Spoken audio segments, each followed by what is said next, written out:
33. Verse 32 and 33. Job 9, 32 and 33. For he is not a man, as I am, but I shall answer him, and we shall come together in judgment.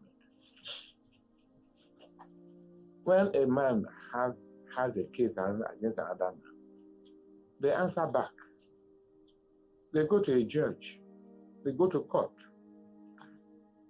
And one side will make his own statement, the other side will make his own reply, each one claiming right, each one claiming to be the one who is right. That's the way it happens amongst men. I claim my right, you claim your own right. He is not a man, as I am. If it were so, then I put forth my own argument. But he's not a man. So how can I go into judgment with God? I can't. Neither is there any day's man between us that might lay his hand on us. He said, besides the fact that he's not a man, as I am, there's no judge that will receive our pleadings. There's nobody that will be the judge that when I make my case and you make your case, somebody who will bring about peace between the two of us. Somebody who can make peace between the two of us. So I cannot stand in judgment with God. Now, this is a deep saying. It said, if man were left alone, he's a finished man. God will destroy man because of the extent man has sinned against God. There's no way any man can stand and claim righteousness before God. For all have sinned and come short of the glory of God. And the wages of sin is death. But there comes in the day's man. The day's man is a peacemaker. Jesus Christ. The day's man, he said, I don't see the day's man, someone who can bring peace between me and God. The day's man will go into two people, in the middle of two people who are fighting. Put hand on one shoulder and put hand on the other person's shoulder and say, peace. And you know, when you are trying to broker peace, sometimes you are the one that gets hit. I know people who have gotten wound because they are trying to separate two people who are fighting. I know even of people who have died trying to make peace between two people who are fighting. You see, even little kids, they are fighting. You go in, you hold the hand of this one, you hold the other hand, they are standing between them. Okay, don't fight again. This one will try to come along and go around to fight. This one will go around to fight. You hold the two of them separately. You are in the middle. That's the day's man, a peacemaker.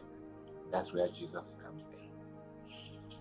Jesus has become a peacemaker between God and us.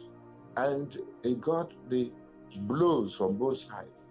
Our sins were hitting him, and God's anger against sin was fully poured out, to the point that his father turned away from him. He said, my father, why have you forsaken me? That is the level and the seriousness of the situation between us and God, but for Jesus Christ. But for Jesus Christ, who became our dead man, they have made peace between us and God. We should be grateful to God. And the seriousness of that sin is the fact that Jesus Christ said, you are forsaken. The Lord laid the iniquity of us all upon him. And by his stripes from both sides, he was afflicted, he was wounded. Isaiah said so.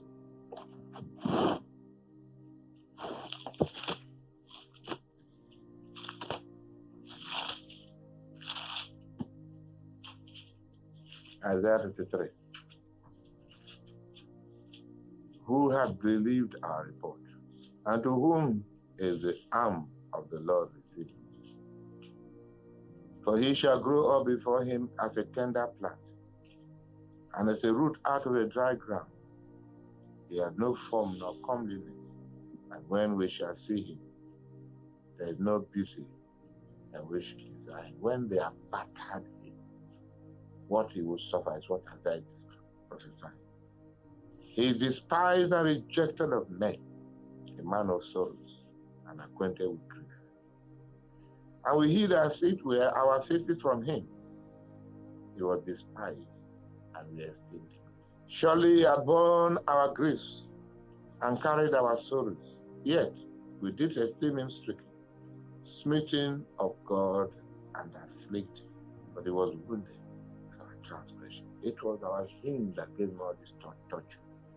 He was bruised for our iniquity. That heart-rending pain, that heart, his heart was bruised. My father. He was bruised for our iniquity. A chastisement of our peace was upon him, and with his stripes the punishment of our sin was laid upon him. All we like sheep have gone astray. We have turned everyone his own way, and the Lord hath laid on him the iniquity of us all. Yes, he was oppressed and he was afflicted, yet he opened not his mouth. He is brought as a lamb to the slaughter, and as a sheep before his shearers is dumb, so he opened not his mouth. He was taken from prison and from judgment. And who shall declare his generation? For he was cut off out of the hand of the living. For the transgression of my people was destroyed. Now, verse 12. No, well, let's go and keep it. Verse 9. And he made his grave with the wicked and with the rich in his bed, because he had done no violence, neither was any deceit in his mouth. It was not his own sin that was giving him all this torture. Yet it pleased the Lord to bruise him. He had put him to grief. When thou shalt make his soul an offering for sin, he shall see his seed, he shall prolong his days, and the pleasure of the Lord shall prosper in his hand. Yes, he has made his soul an offering for sin.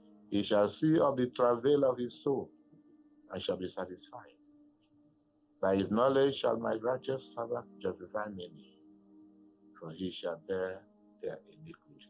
Therefore will I divide him a portion with the great, and he shall divide his spoil with the strong, because he has poured out his soul unto death, and he was numbered with the transgressors, and bare the sin of many, and made intercession for the transgressors. So Job did not see a man who can stand in our place, but by God's grace, Jesus Christ came in. He said, if it were so, then there would have been somebody to plead my cause, but I don't see. Thanks be to God. What Job did not see, Isaiah prophesied that he is there, and we are beneficiaries. It is because of the peacemaker, Christ, our peace, that we have peace with God today. To him be all the glory and honor. And he has borne our sin. We should not continue to sin, to crucify him a second time. It's so painful. It's so painful. The church is going back into sin and not even feeling it. Not even feeling has started committing offenses again. And here's somebody telling me that they are saved once again. You can now go back to your sin, and at the end of it, you are going to heaven. So in the first place, why was there any salvation? Why was there any forgiveness? Why did Jesus suffer all this for everything? That after you are saved, you want to sin, go to heaven. It's a lie, it's an error. The Father has given you opportunity to go to school. Go there. Don't read. Just do as you like. And you'll be promoted.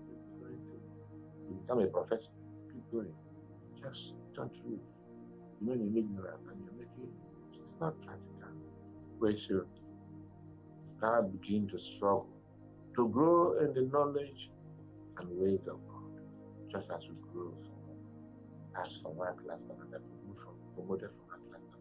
But for Jesus Christ, it was all over.